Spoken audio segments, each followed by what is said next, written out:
আপনারা একটা জিনিস নিশ্চয়ই দেখেছেন যে অবৈধভাবে ক্ষমতা দখলকারী ইউনূস সে কিভাবে আওয়ামী লীগকে ব্যান করে, তার কি অধিকার আছে?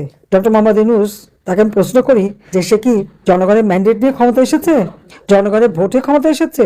তা তো নয়। সেটা তো সে নিজেই স্বীকার করেছে, আমাদের বলতে হবে কেন? 2024 সালে সে ক্ষমতা দখল করলো, কিভাবে দখল করেছে সে নিজে ব্যাখ্যা দিয়েছে। যখন সেপ্টেম্বর মাসে নিউ ইয়র্কে যায় বিল ক্লিন্টন ফাউন্ডেশনে, সে সেখানে যে খুব উৎফুল্ল চিত্তে ঘোষণা দিল যে জুলাই মাসের যে ছাত্র আন্দোলন, ওটা কোনো ছাত্র জনতার আন্দোলন ছিল না। কারণ সকলকে বললো যে সেখানে তো কোনো নেতা ছিল না, কোনো নেতৃত্ব ছিল না, কেউ নেতৃত্ব দেখেছে না। তাহলে কিভাবে হলো? এটা ইউনূসের নিজের মুখের কথা যে মেটিকুলাস ডিজাইনের মাধ্যমে, তার মাস্টার মাইন্ড দ্বারা ওই আন্দোলন সংগঠিত হয়েছে। অর্থাৎ দেশি বিদেশি নানা ধরনের চক্রান্ত করেই সে আন্দোলন করেছে, আর আন্দোলন করে শেখ হাসিনাকে ক্ষমতা থেকে হটিয়েছে। আর শেখ হাসিনাকে জনগণের ভোটে নির্বাচিত জনপ্রতিনিধি হিসেবে বাংলাদেশের প্রধানমন্ত্রী, আওয়ামী লীগ সরকারের কাছে জনগণের ভোটে নির্বাচিত। তো জনগণের ভোটে নির্বাচিত সরকারকে মেটিকুলাস ডিজাইনের মাধ্যমে উৎখাত করে দিয়ে সে ক্ষমতা দখল করেছে, অর্থাৎ ডাকাতি করে ক্ষমতা নিয়েছে। এটা তো তার কথাই প্রকাশ হয়ে গেছে। আমার প্রশ্ন হচ্ছে, এই অবৈধভাবে ক্ষমতা দখল করায় গর্ব করার মতো কি আছে? বাহবা পাওয়ার মতো কি আছে?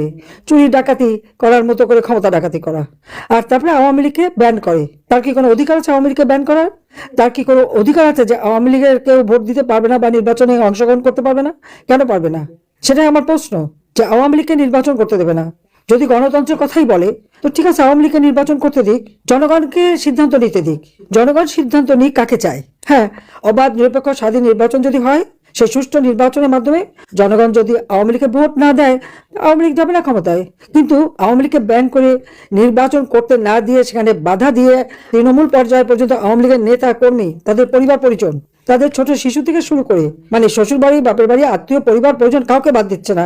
অত্যাচার, নির্যাতন, ঘর পোড়ানো, বাড়ি পোড়ানো, এমনকি তার খামার পোড়ানো, কারো মাছের খামার, গরুর খামার, মুরগির খামার, যার যেখানে যা আছে দোকানপাট সবকিছু ভেঙে জ্বালিয়ে পুড়িয়ে তছনছ করে দিয়ে তাদেরকে সম্পূর্ণ অর্থনৈতিকভাবে পঙ্গু। আর জীবনের সাথে তো তারা কাউকে রেহাই দিচ্ছে না। আজকে নির্বাচন দিয়েছে, কেন আওয়ামী লীগ নির্বাচন করতে পারবে না? কেন আওয়ামী লীগে ভোট দিতে পারবে না? অবশ্যই আওয়ামী লীগকে নির্বাচন করতে দিতে হবে, আমরা নির্বাচন করতে চাই। আজকে আমি বলবো যে আমাদের কৃষক, শ্রমিক, ছাত্র জনতা, মেহনতি মানুষ, নারী সমাজ, সকলে যে যেখানে আছেন সবাইকে ঐক্যবদ্ধ হতে হবে। এটা কোনো নির্বাচন হচ্ছে না, এটা নির্বাচনের একটা খেলা।